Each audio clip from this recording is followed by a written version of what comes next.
Folks, they hold all the power. I'll explain who they are and then get into the latest home prices and insights for condos across the GTA for week ending November 12th, 2025. If you want to speak directly with me about your real estate situation, selling, buying, it's really simple. Below this video in the description, there's a link to my calendar. Click on that, book a time that's convenient for you, and we'll talk about whatever's on your mind. If we look up power of sale, before I say anything, as long as I mention power of sale, most people just automatically think, well, properties in power of sale, probably the homeowner got behind on their mortgage payments, and now the lender is forcing the property to be sold. It's power of sale, forcing a property to be sold to recover the loan on the home. In most cases, you'd be right thinking that way. Most power of sales, that's kind of the route that they go.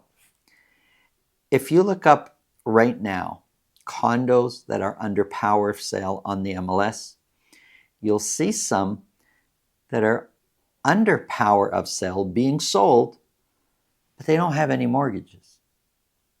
So how are these condos with no mortgages? So there's no lender forcing any power of sale. There's no mortgage payment that is missed. There's no mortgage. How are these condos under power of sale?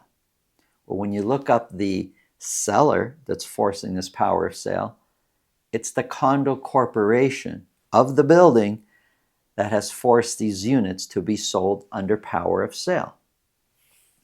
The Condo Act has given the condo corporations lots of power.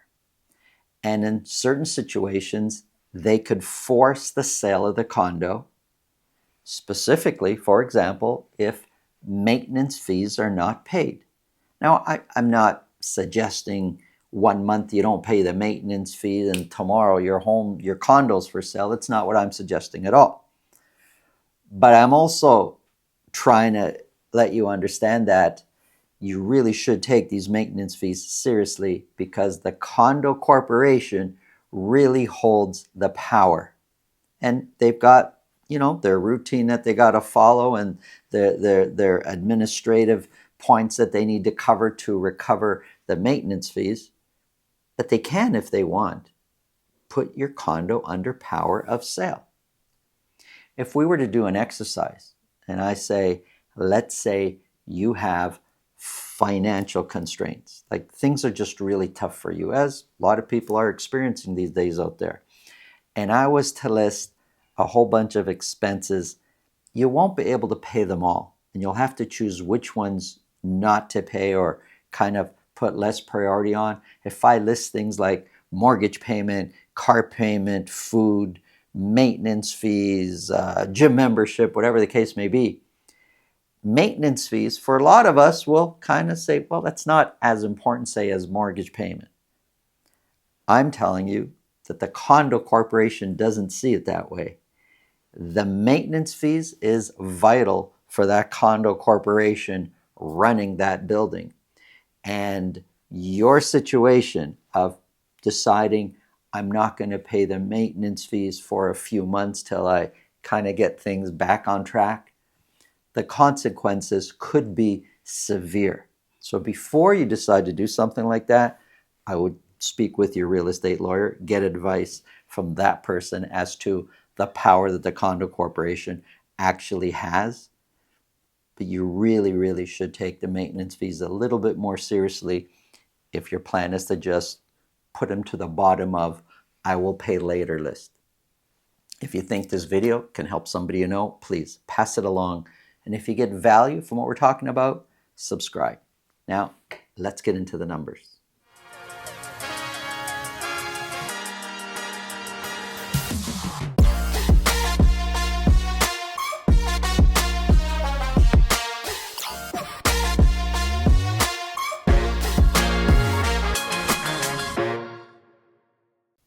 Here we go, folks. Condos for the GTA. We're focused only on talking about condo apartments, so we're not getting into the condo townhouse discussion here, just condo apartments.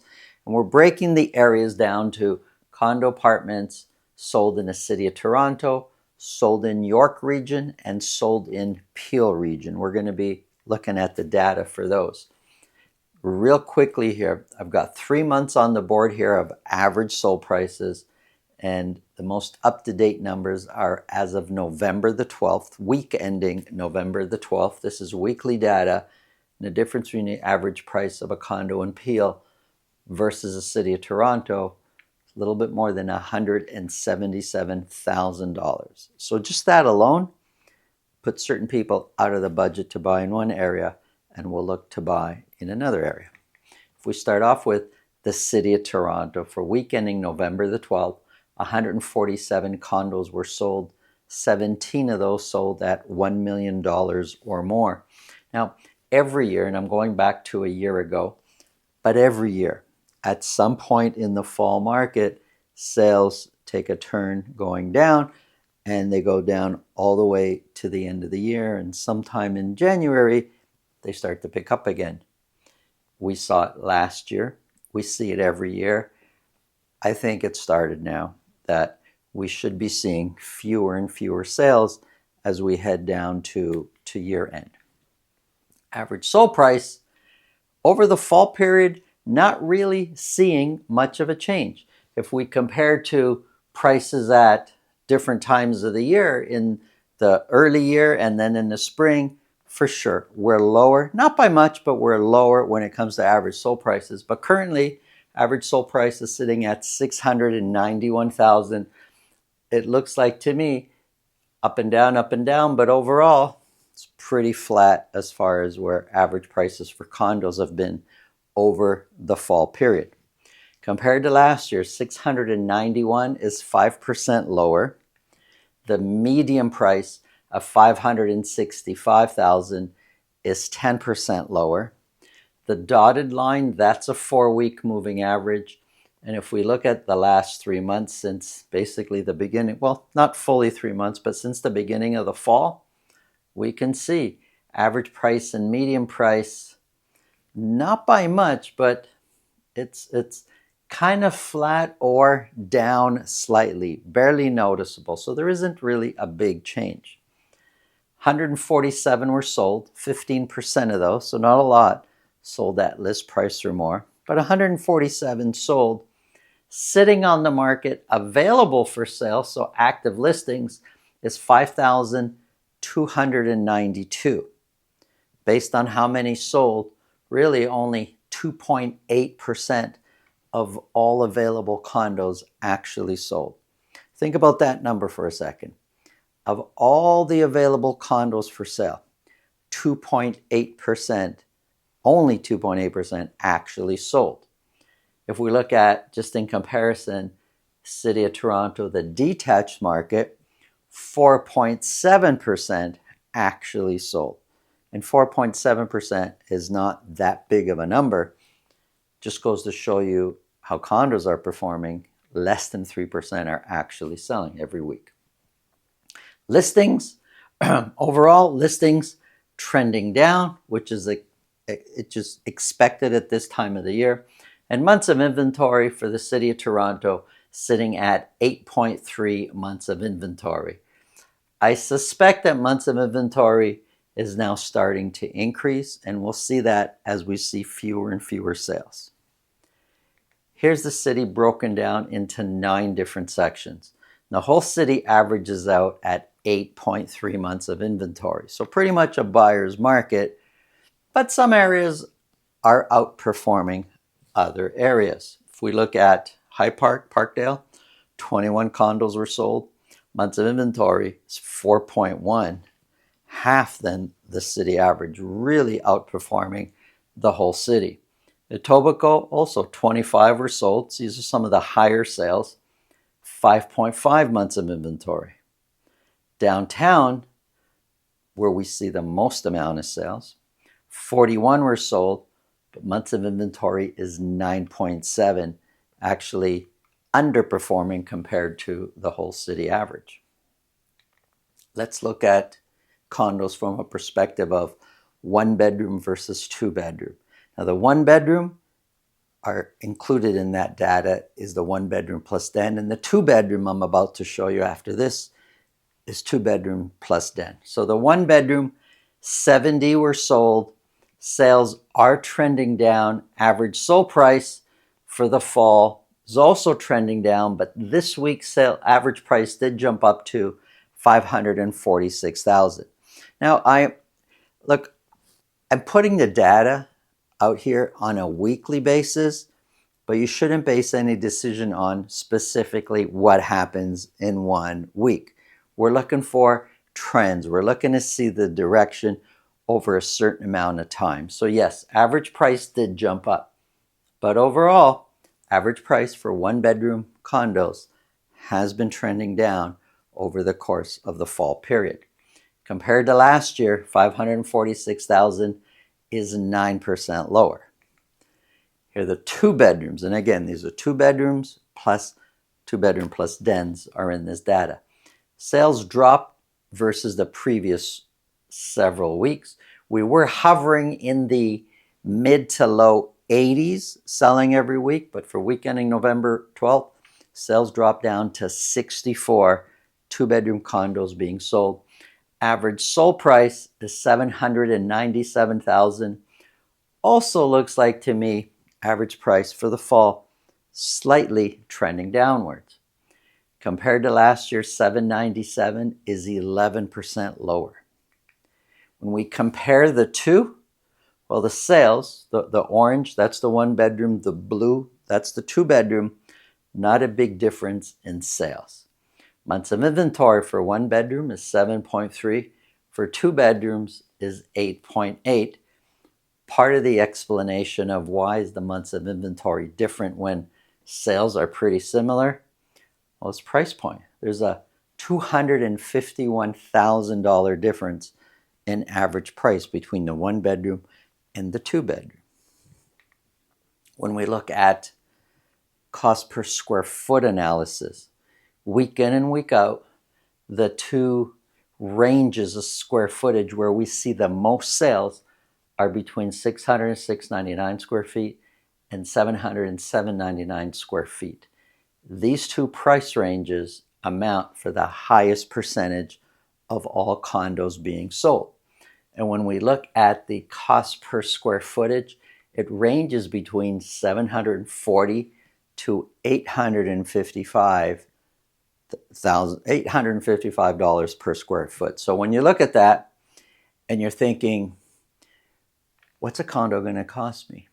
Well, if you're looking in this square footage, that's the average, $740 to $855 per square foot. For sure, there'll be others lower, there'll be others higher, but that's the average. So when new constructions are closing and people bought at $1,200 and $1,500 a square foot, you can see where the problem really starts to magnify and really so like, well, wait a minute. You bought at 1,500 square foot, but the average condo right now is selling between $740 and $855. Wow, there's a big difference there. Let's look at York Region condos. For week ending November 12th, 28 of those sold. Average sold price has been trending down for a while now. We can go back further, but the average price right now is sitting at $578,000. We were averaging in the high sixes for a while. We hit 7 a few times, but right now we're at 578. 578 is 12% lower than the same week a year ago. The median price of 553 is also 12% lower. The dotted line for both, for average price and median price, pretty clear, trending down. 28 were sold, 18% sold at list price or more. 1,025 are available for sale. We're seeing fewer listings now. That's normal. We're seeing that in all regions and all property types. It's just normal this time of year. And months of inventory sitting at 8.4 months of inventory. Here's Peel Region condos. Sales way down compared to the previous few weeks. We're now sitting at 17. If you think about Peel Region, it's hundreds of condos, thousands of condo units, only 17 actually sold in all of Peel region. Think about Mississauga, the Square One area. How many condos are there? Only 17 actually sold.